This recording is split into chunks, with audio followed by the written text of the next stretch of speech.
Clothing is a form of usable art. I think that was once said by Kanye in one of his interviews.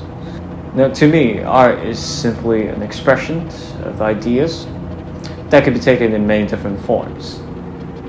Some common forms that you see are painting, or a banana tape on a wall if you like. These are all expressions of ideas.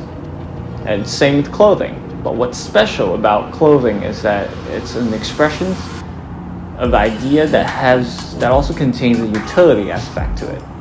The way you express idea through clothing is by wearing it in different combinations.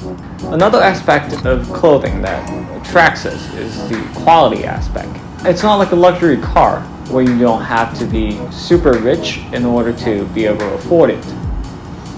Most streetwears are around or under $100, and this is precisely what we are here for, to bring you affordable streetwears, but with premium quality.